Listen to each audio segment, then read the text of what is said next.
Hello future officers, welcome to e-education. In this segment, we revise our current affairs through MCQ and explanation that will help you to ace the prelims 2021. So, start today's session.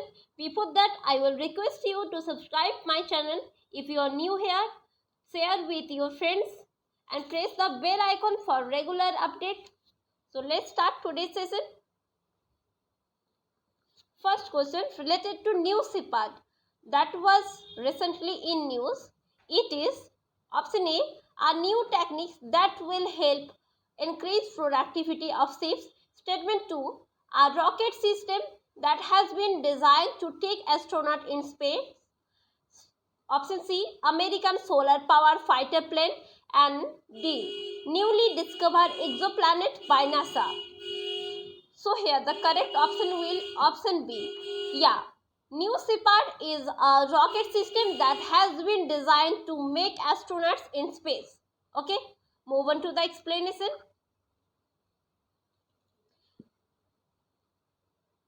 The Karman line is the internationally recognized boundary. So what is Karman line? This is very important. Is the internationally recognized boundary of space. Okay. Now, new SEPAD has been named after. So, new SEPAD has been named after astronaut Alan Shepard, the first American to go to space. So, Alan Shepard was the first American to go to the space, and this rocket system is named after the American space scientist. Okay, and offers flights to space over 100 km above Earth and accommodation for pilots. Okay, now this idea is to provide easier and more cost-effective access to space meant for purpose such as academic research, corporate technology development, and entrepreneurial ventures among others. Okay. Now, it will also allow space tourists to experience microgravity by taking them 100 km above the Earth. Now, what is microgravity? Microgravity is the condition in which people or objects appear to be weightless. The effects of microgravity can be seen when astronauts and objects float in space. Okay, clear the idea? Okay, let's see the next question. Consider the following statements. Tulu. Tulu is a Dravidian language included in the 8th schedule of the Indian Constitution. Statement 2. Article 344 of Indian Constitution deals with the 8th schedule languages. Okay.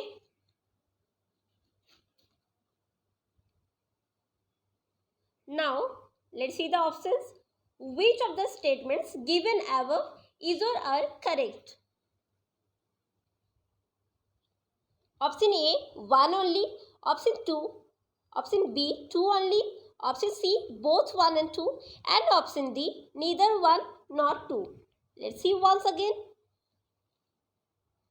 So, Tulu is a Dravidian language included in the 8th schedule of the Indian Constitution. This is incorrect. And it includes 8th schedule and article 344. This is absolutely correct. So we got statement 2 is correct. So the correct option will option B, that is 2 only. Okay, move on to the explanation. Tulu is a Dravidian language spoken mainly in 2 coastal districts of Dakshina Kannada and Upudi of Karnataka and Kasaragod district of Kerala. Okay. Next, Tulu speakers mainly in Karnataka and Kerala have been requesting the governments to give it official language status and include it in the 8th schedule to the constitution. So till now it is not included in the 8th schedule. So that's why statement 1 is incorrect. Next, 8th schedule of in the constitution, the constitutional provision related to 8th schedule occur in article 344 schedule 1 and 351 of the constitution. So that was in statement 2. So it's correct. Now move on to the next question. Consider the following statements. Statement 1. United Nations Convention to Combat Desertification, that is UNCCD, is legally binding international agreement. Statement 2.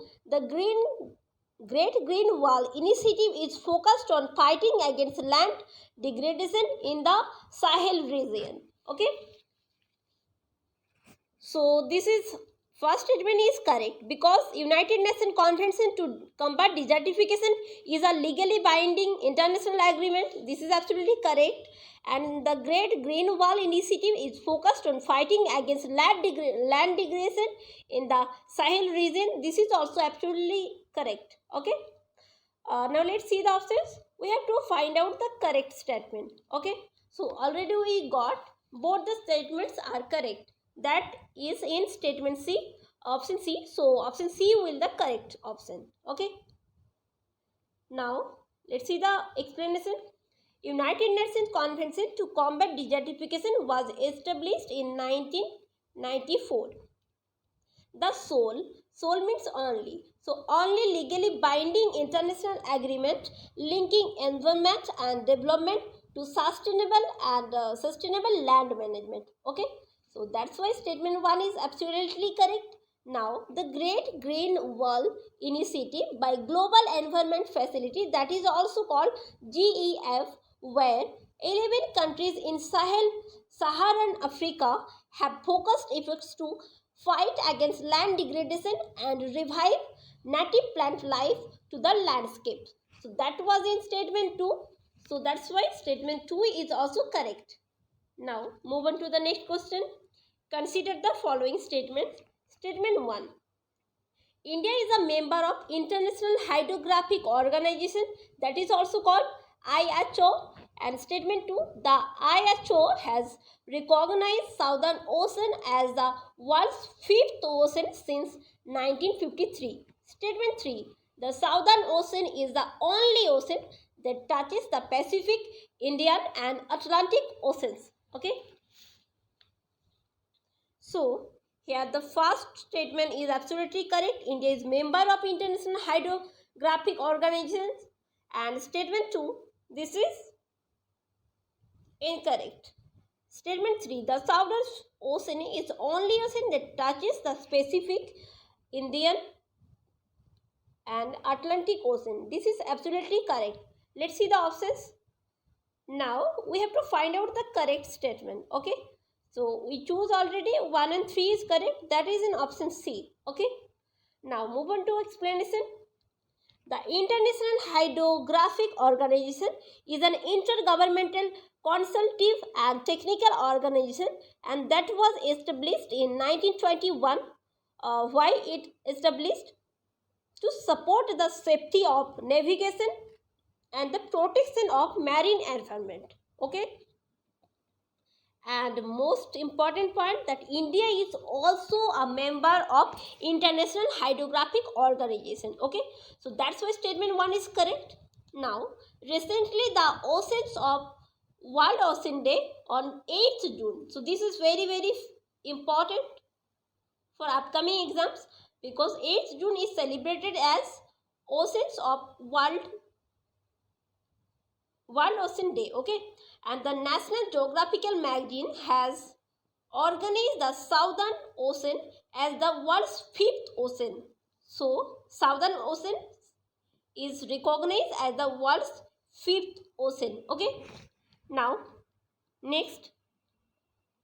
The IHO too had recognized Southern Ocean as a distinct body of water surrounding Antarctica in 1937, but has repealed the same in 1953. Okay. So that's why statement 2 is incorrect. Now, Southern Ocean is the only ocean to touch 3 other oceans, that are Pacific, Atlantic and Indian Ocean, and completely embrace a continent rather than being embraced by them. So that's why statement 3 is correct. Okay. Now move on to the next question. Consider the following statement. Statement 1. The river has its source in Tibet. The Kosi River joins the Ganga River in Katihar district of Bihar. And statement 3. Kosi is also known as the sorrow of Bihar. Okay. Now, we have to find out the correct statement.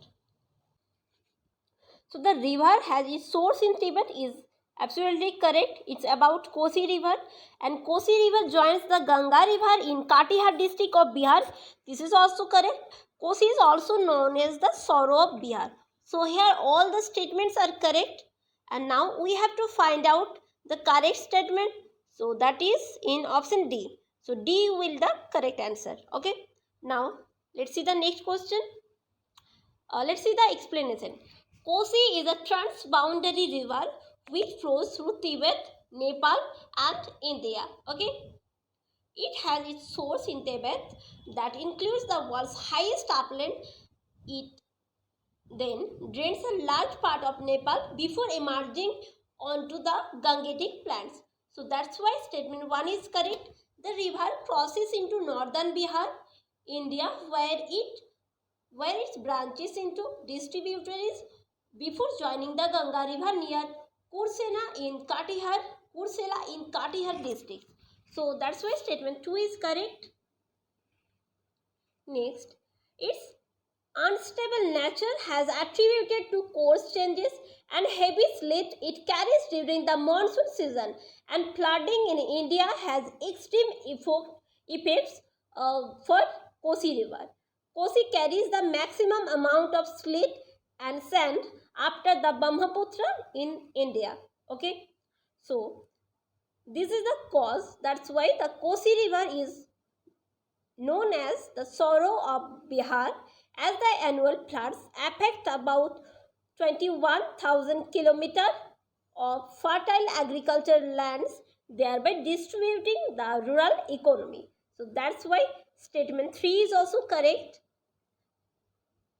So these are all for this segment. You can follow us in our Facebook page, Telegram group and Instagram. I will pin the link in the comment section. You can give any suggestion regarding the sessions, and do like, share and subscribe our channel. Thanks for watching the video.